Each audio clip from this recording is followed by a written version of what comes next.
Welcome to Study Loop. We know that a substance can undergo phase change.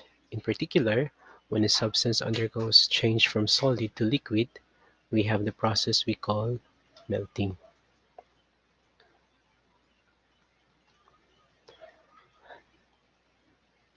Now, the factor that determines whether a substance has high or low melting point, which is, by the way, the temperature at which this phase change occurs, the solid to liquid phase change, is governed or affected by the type of bond or intermolecular force that exists among the particles of the substance. The rule is that stronger bond or IMFA, so we say this intermolecular force of attraction as IMFA. So the stronger the bond or the intermolecular force of attraction is, the higher the melting point. This is because it takes a greater amount of energy in order to break the the particles or to separate the particles from each other. So let us take a look at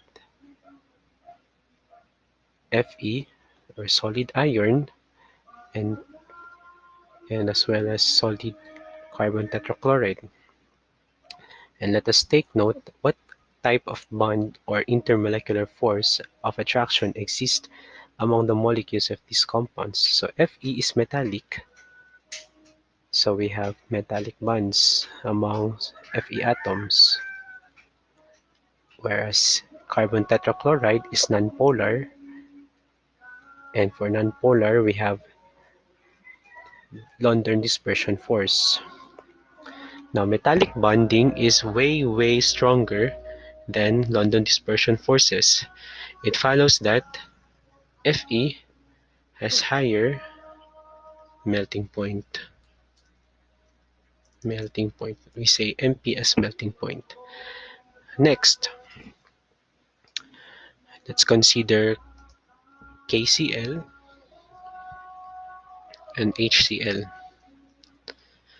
KCl is an ionic compound, and so it exhibits ionic bond among potassium and chlorine ions, whereas HCl is a covalent compound and it's a polar compound, and thus its molecules are held by dipole-dipole intermolecular force. Now, ionic bond is stronger than a dipole-dipole force. It follows that KCl has higher melting point.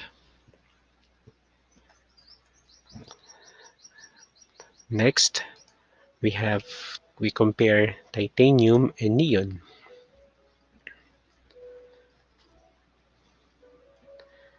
So titanium is also a metal, and just like iron is, its atoms are held by metallic bond, whereas neon is a gas and it's an inert noble gas. So it follows that its particles are nonpolar and thus held by London force.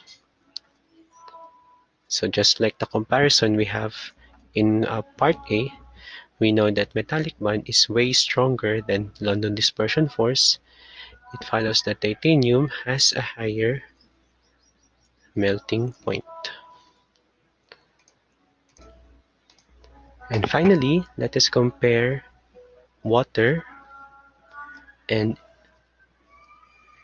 H2S or hydrogen sulfide.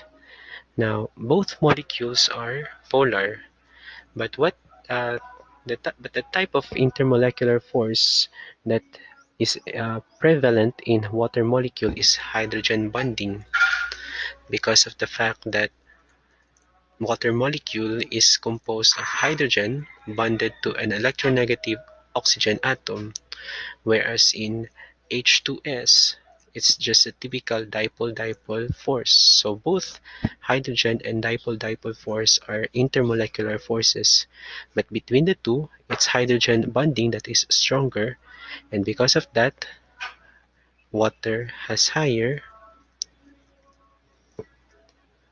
melting point. So as we can see here, in order to establish or to conclude which one has higher melting point, we take note of what type of bond or intermolecular force that exists among the molecules or particles of the substance, and whichever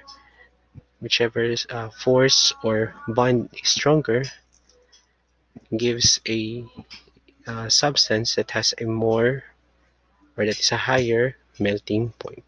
So I hope everything is clear.